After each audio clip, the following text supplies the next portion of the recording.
Bonjour les Jedi, ici Dominique alias Lord Doom pour vous présenter la revue du sabre laser Legacy Lightsaber d'Obi-Wan Kenobi tiré de l'épisode 1. Avant d'aller plus loin, j'aimerais vous parler davantage des sabres laser Legacy. Alors ils sont disponibles uniquement dans les deux parcs d'attractions Star Wars Galaxy's Edge situés à Disney World en Floride et à Disneyland en Californie. Ils sont vendus pour environ 130 $, mais certains, le prix varie et je vous en parlerai plus davantage lorsque je fais la revue de ces sabres laser-là. Ils sont disponibles aussi sur eBay, mais moi je ne vous le conseille pas parce que c'est beaucoup plus cher. Vous allez devoir payer environ 250 $ américains, sans compter les frais de livraison et sans compter les frais de taux de change pour faire la conversion en argent canadien. Ce qui va vous revenir environ à 450 $ pour un sabre laser. Et comme vous le voyez dans la boîte qui est devant moi, ça n'inclut pas de lame pour votre sabre laser. Donc, vous devez aussi débourser un montant supplémentaire pour vous procurer une lame. Il existe deux longueurs de lame, soit 26 pouces et 36 pouces. Ces lames sont vendues chez Duck-Hunter's Den of Antiquities à Galaxy's Edge, tout comme les sabres laser Legacy.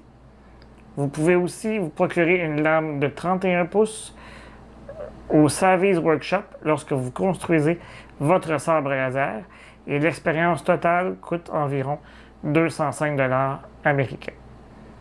Il existe en tout 12 sabres laser Legacy différents en date de juillet 2020, mais si vous devez inclure que vous devez vous procurer un deuxième sabre laser pour compléter Darth Maul et un deuxième sabre laser pour Asajj Ventress, vous avez en tout 14 sabres laser Legacy à vous procurer. Prenez note aussi que les sabres laser Legacy ne fonctionnent pas avec les cristaux Kyber qui sont vendus à Galaxy's Edge. Les cristaux Kyber fonctionnent uniquement avec les sabres laser construits au Savvy's Workshop. Donc, c'est quelque chose à prendre en considération. Aussi, vous devez noter que les sabres laser fonctionnent avec des batteries AAA. Donc, sans plus tarder, allons-y avec la revue du sabre laser. Comme vous pouvez le constater, chaque sabre laser Legacy vient dans une magnifique boîte thématique, comme on peut le voir dans certains films en plus grand format. Au centre, on peut apercevoir le logo de l'organisation auquel appartient le sabre laser. Dans ce cas-ci, on a le logo de l'Ordre des Jedi, puisqu'il s'agit du sabre laser d'Obi-Wan Kenobi. L'arrière-plan en bleu indique la couleur de la lame du sabre laser. Pour ceux qui ont le côté artistique assez développé, il serait peut-être intéressant d'ajouter des traces d'usure sur le boîtier pour y donner un effet encore plus réaliste. On va maintenant procéder à l'ouverture du boîtier.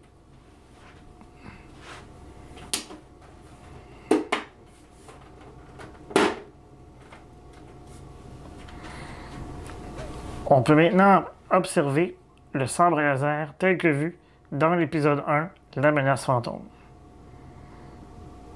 C'est exactement le sabre qui était utilisé lors de l'affrontement entre Obi-Wan Kenobi et Darth Maul lors du Duel of the Fate à la toute fin de La menace fantôme. Comme vous le savez tous, le sabre laser a été perdu après que Maul l'ait fait tomber dans le conduit à ordures tout juste quelques instants avant d'y tomber lui-même en pièces détachées. Lorsque l'on insère la lame, on entend un son qui nous indique que la lame est bel et bien connectée.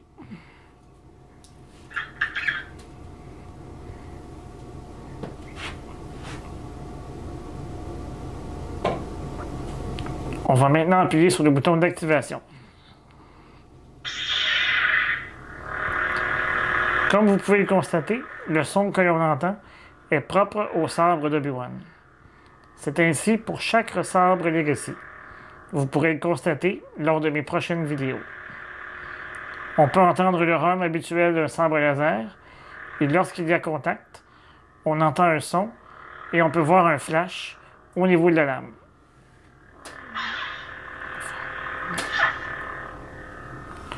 Lorsque l'on éteint le sabre, on peut voir la lumière se rétracter.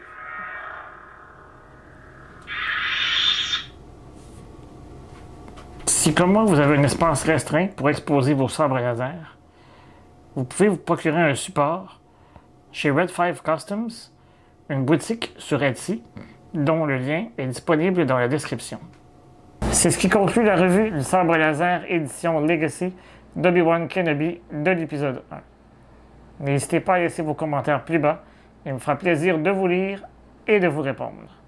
Je vous encourage entre-temps à aimer et à partager la vidéo, ainsi qu'à vous abonner à la chaîne et à cliquer sur la cloche pour recevoir les notifications pour les prochaines vidéos. D'ici là, je vous dis à bientôt et que la force soit avec vous à tout jamais.